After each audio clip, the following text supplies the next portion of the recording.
Hi.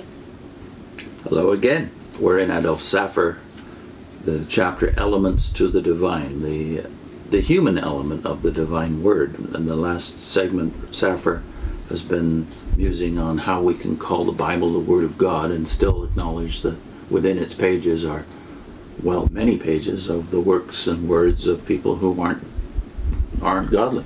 Mm-hmm. And even Satan himself, his words are recorded for us in Scripture. Mm-hmm. So this segment, he looks more closely even at the good men of Scripture and how the Bible does not hide their flaws. Mm-hmm. Let's look at the men.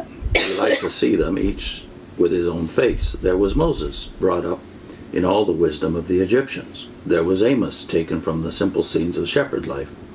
There was Daniel, who was a statesman at the court of the great world monarchy Babylon and of the succeeding monarchies. There was Matthew, who was a publican. There was Luke, who was a physician. There were the apostles, who were fishermen. There was Saul, who had been a disciple of Gamaliel. They lived in different ages of the world's history, in different countries, and their different surrounding circumstances are reflected by their individuality and their styles of writing. But that is nothing when we come to their own personal character. Oh, there are no characters like the characters of the Bible. There is nobody described in history, and there is none that you know at the present moment whom you know as well as you know Moses and David and the Apostle Paul. It does not matter that Moses was 80 years old when God appeared to him in the fiery bush, and that Saul of Tarsus was a Pharisee who had long resisted Christ when Christ came and converted him. These men God had chosen from their mother's womb and separated unto himself. And all their birth and natural confirmation, their childhood, their youth, all their influences, their sins and errors, everything was part and parcel of God's chiseling and preparing of that instrument by which he was to speak and to write. Moses, we see what he is. His zeal for God, his love to his nation, his impatience, his impetuosity, his indignation. On the other side, his meekness, his self-sacrifice, his boldness in asking God to change his mind, lest the nations of the world should say that he was not able to carry out his purpose, his wonderful humility, his wonderful faith, and yet his human weakness, so that he was not able to rise to the height of the divine argument, and so that he smote the rock instead of merely speaking to it, for which sin, because he did not sanctify the Lord his God, he was not allowed to enter into the land of promise. Mm-hmm. Or again, David, his fragrant childhood, his chivalrous youth, his manhood with its manifold wanderings and dangers, tears, sorrows, and joys, his spirit of affection and loyalty to his nation, by which he gathered to himself all the noble and meek of the earth who feared Jehovah, his petitions, his cries of anguish, his thanksgiving, his rejoicing and jubilation. We know it all. We can see into his very heart. As for the Apostle Paul, sent by Christ, enlightened by Christ, inspired by the Spirit, he communicates to us the whole counsel of God in his epistles. But he passes all through his own experience. There is no doctrine, he states, no experience he describes, but we see it vibrating through all the nerves and fibers of his being. Thus when he describes in the 7th of Romans, I lived once without the law, but when the law came, it killed me. When he says to us in the 8th of Romans, I am persuaded that nothing shall separate us from the love of God, or when in the 9th to the 11th of Romans, he lays bare to us his heart, and we see it a weeping heart, having sorrow and heaviness continually on account of Israel, God's nation. Or if we read the Corinthians, where you can see Paul's conflict, or the Philippians, where you can see Paul's peace, or the epistles to Timothy and Titus, where you can see the paternal apostle looking forward unto the coming ages. It is Paul who speaks, this man Paul, and all that is within him. But God has used him not merely to be a pattern to us, but that through him the teaching should be given.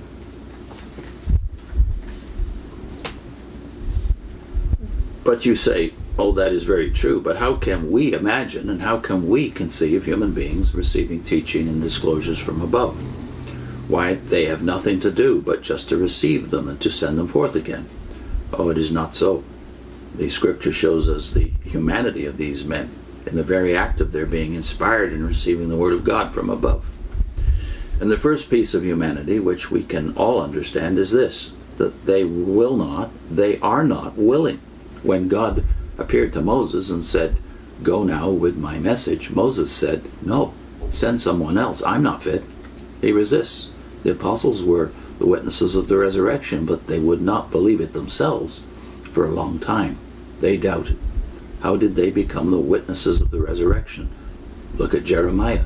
Jeremiah was a man of feminine temperament, gentle, sensitive, and God sent him with nothing but messages of rebuke and judgment. And whereas there were a great number of flutes and harps and viols that were most poetically playing to the nation cheerful and sanguine melodies, I think he's talking about false prophets here. God sent Jeremiah to destroy and to pull down and rebuke and announce the judgment of God.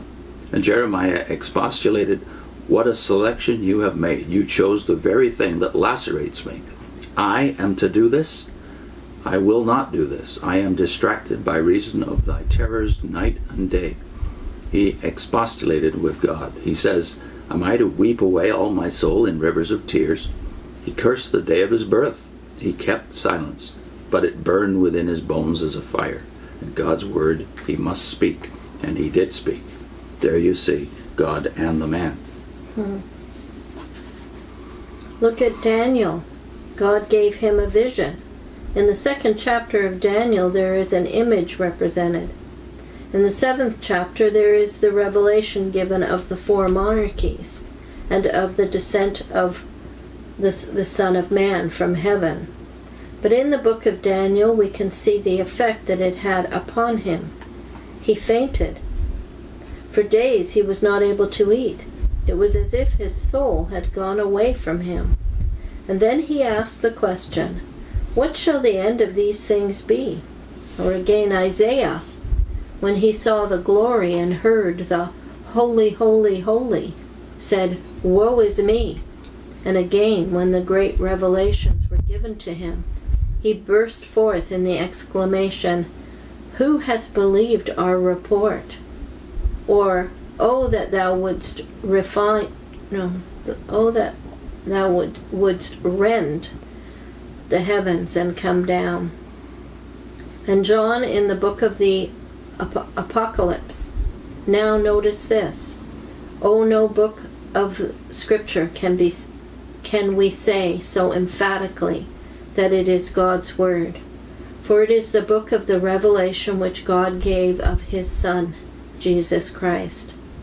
Certainly here is a divine objective authority, but the person of John, the beloved disciple, we can see throughout the whole book. And do you not remember in the 1st chapter he fell down at his feet as dead, and Jesus comforts him? And do you not remember afterwards that no one was able to open the book?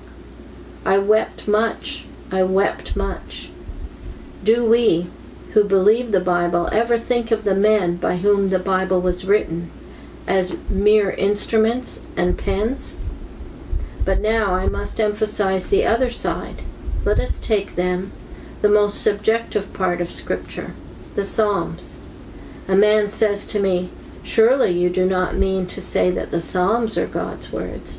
Are not they David's words, his faith, his doubt, his impatience, his thanksgiving, his experience?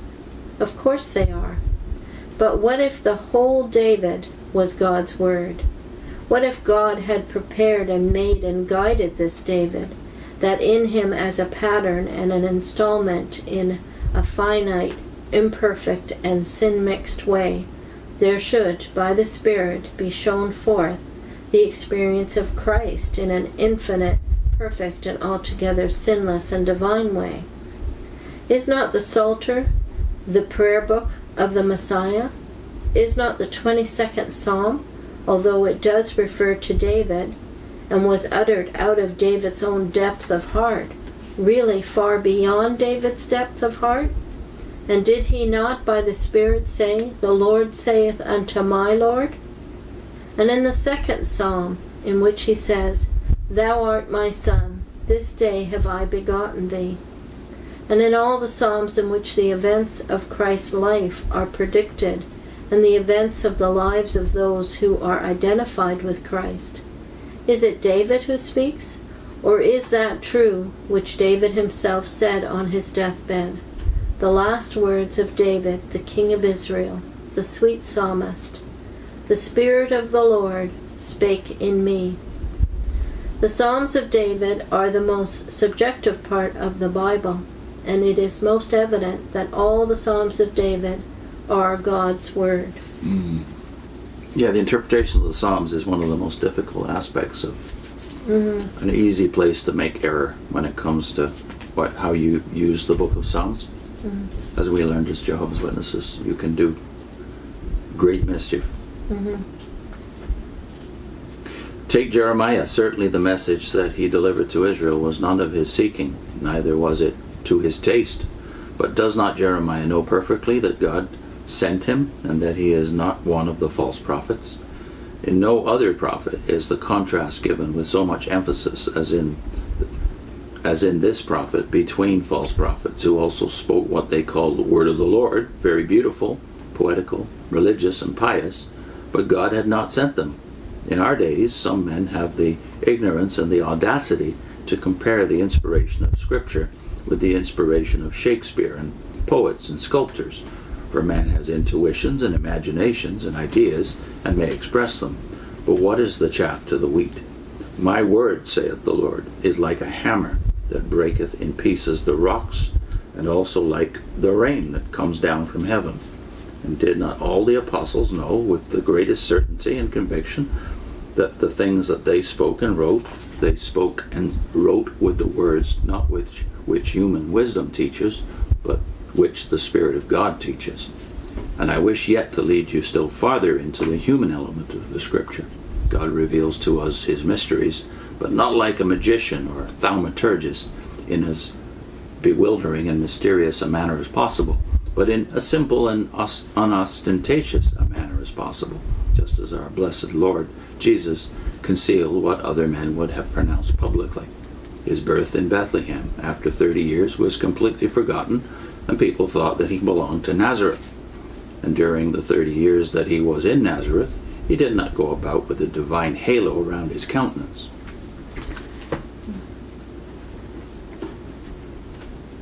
We have the 5 books of Moses. As for their composition, that belongs to another subject. These 5 books of Moses, in some form or other, were in the hands of Joshua, and in the hands of rulers and kings, for them continually to meditate on. And the promise was given to them that, if they meditated on these books, God would bless them. I do not know of any promise that God gives to us for reading any other book. He is Father to this book, and will stand by it. Then what is revealed in Moses? We see traces of it in all the other writings which follow.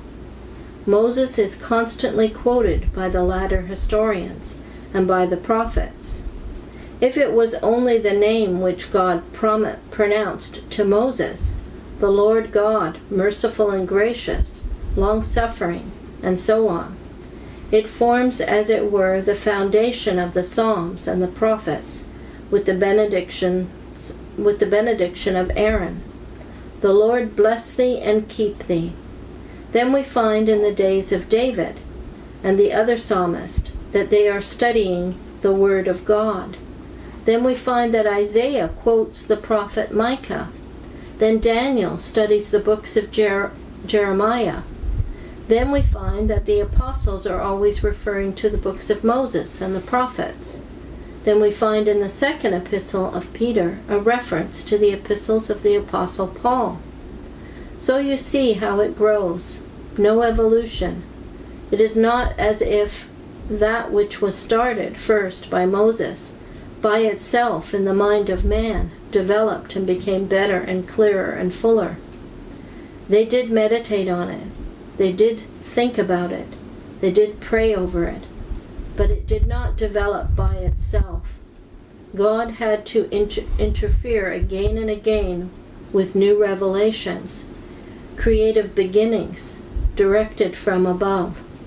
And this fact is of the greatest importance for this reason. Our blessed Savior did not come to Israel after David and Solomon, when one might have said, "You see now what is the result of the development of the Jewish nation. At last they have produced David, and then they have produced Solomon, and now they produce the real man, who is the Messiah. From Abraham to David, 14 generations.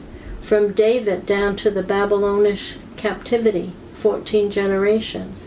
And from the Babylonish captivity through a still drearier territory to Joseph, 14 generations.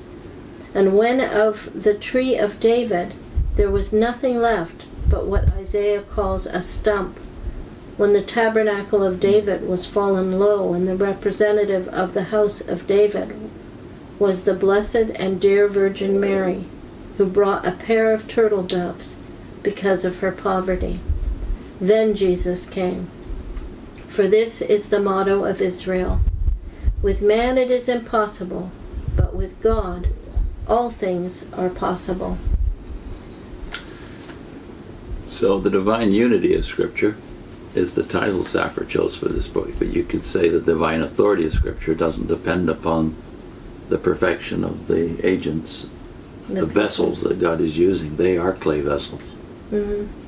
We'll put in a link to a series we did on Solomon. Solomon in all his glory. Solomon is only mentioned by Jesus twice. And it's that phrase, Solomon in all his glory, that I always remembered.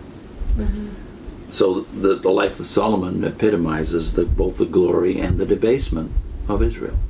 And like he says here, Christ comes at the end of that process when all looks bleak. In fact, the last generation of that living in the land. So Solomon in all his glory, the glory and the debasement of Israel.